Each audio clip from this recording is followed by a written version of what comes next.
match झुकली नाहीये आज अजून देखील रफ अँड टफ मॅच आपण पाहता मात्र पाहायचं समोर मैदानामध्ये जर विचार केला तर फलंदाज अमीर बागमारे मैदानामध्ये खेळतोय पहिला बॉल यावेळी मात्र ऑफ साइड कटवण्याचा प्रयत्न त्या ठिकाणी मात्र आहे क्षेत्ररक्षक सिंगल वरती प्राधान्य दिलं जाईल सिंगलच्या मदतीने संघ पुढे सरकेल जाऊन पोहोचला टोटली यावेळी 32 आकड्यावरती समीकरणामध्ये 1 धावेने थोडासा घट झाला 5 चेंडू आणि 12 धावेची गरज मात्र 5 या ठिकाणी कोणता संघ आज निश्चितच एसके ग्रुप चिखली टीमला फाईट करेल शेवटच्या मॅच मध्ये मात्र पाहूया पुन्हा एकदा गोलंदाज सौरभ वांगिलकर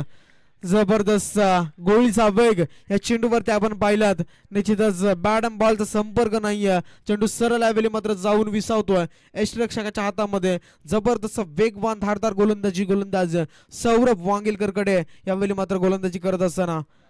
4 चेंडू 12 धावा 2 मोठे फटके डेफिनेटली पुन्हा एकदा यावेळी गॅप शॉट सिलेक्शन करण्याचा प्रयत्न मात्र क्षेत्ररक्षक त्या ठिकाणी तैनात नाही आहेत फलंदाज सक्सेसफुल फटका यावेळी मात्र सक्सेस ठरतोय आणि निश्चितच यावेळी चौकाराच्या मदतीनं जर आपण पाहिलं तर तन्वीर चौधरीच्या बॅटमधनं यावेळी मात्र हा चौकार आलाय 36 आकड्यावरती संघ जाऊन पोहोचलाय 44 धाब्यांचं आव्हान म्हणजे अद्याप जर विचार केला ना तर 3 चेंडू मध्ये बनवायचे टोटली 8 धावा मात्र पाहायचंय 3 चेंडू निश्चितच येणारा एक चेंडू निर्णायक असेल मात्र पाहायचं या चेंडूवरती काय करतंय एखादा मोठा फटका आला तर मॅच पूर्णपणे खुली होईल मात्र जर एखादा डॉट बॉल आला तर मात्र दोन्ही संघाच्या फासल्या या ठिकाणी फासफूस होतील पाहूया या चेंडूवरती काय करता गोलंदाज सौरभ वांगिलकर यस डेफिनेटली जबरदस्त हिट मोठा फटका क्षेत्ररक्षकाच्या आवाक्याच्या बाहेर आणि तन्वीर चौधरीच्या बॅटमधनं हा मोठा प्रहार चेंडू सीमारेषा पलीकडे यावेळी हा दमदार षटकार मी म्हटल्याप्रमाणे आता मॅच मध्ये चुरस निर्माण झाली आहे आता एक मोठा फटका आलाय स्ट्रोक आलाय तो म्हणजे तन्वीर चौधरीच्या बॅटमधनं आता चेंडू डॉट आला पाहिजे तर मात्र कुठेतरी प्रेशर निर्माण होऊ शकतं दोन्ही बाजूच्या निश्चितच गोलंदाजावरती आणि फलंदाजावरती निश्चितच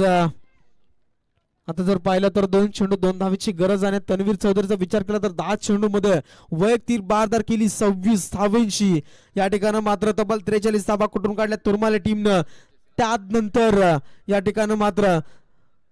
44 धावेंचं आव्हान या ठिकाणी गाठत असताना कंपल्सरी चेसिंग या स्पर्धेचा नियम हे देखील लक्षात घ्या दोन्ही टीम मात्र पाहायचंय सौरभ वांगिलकर आता गोलंदाजावरती पूर्णपणे प्रेशर असेल 2 चेंडू 2 धावा समोर असेल तन्वीर चौधरी यस डेफिनेटली फक्त सन्मान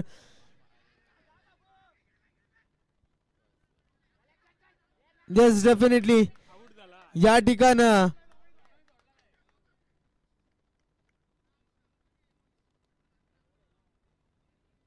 ठिकाणी मात्र स्ट्राइक रोटेट नसेल एकच धाव या ठिकाणी मात्र घेतली जाईल आणि 1 धावेच्या मदतीनं संघ स्कोर इज लेवल 43 धावा ऑन स्कोर बोर्ड वरती 2 गड्याच्या मोबदल्यामध्ये आता शेवटचा एक बॉल आणि 1 धावेची गरज जर विचार केला प्रेक्षकांच्या मनासारखी मॅच आणि निश्चितच आजच्या नाईट मधील जबरदस्त रफ अँड टफ मॅच शेवटच्या बॉल वरती आपण जर पाहता तर जबरदस्त यावेळी मात्र सामना रंगतोय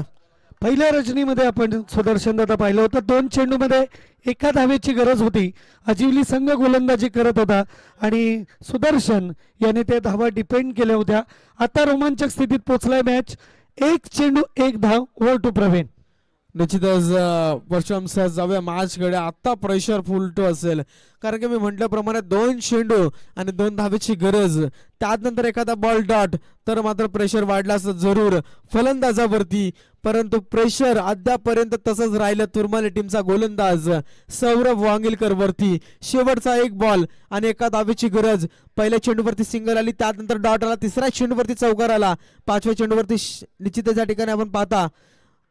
4थ्या चेंडूवरती षटकार आला 5व्या चेंडूवरती सिंगल आली आहे आणि शेवटचा 1 बॉल 1 धावेची गरज तू की मी की तू यस डेफिनेटली सामना फिनिश अमीर वाघमेरच्या बॅटनं सामना केला फिनिश मॅच जिंकली या ठिकाणी साई समर्थ तलेगाववाडी टीमनं wish all the best Talegaonwadi team आणि व्हेरी व्हेरी हार्ड लक इथनं मात्र निश्चितच तुरमाले संघ साई समर्थ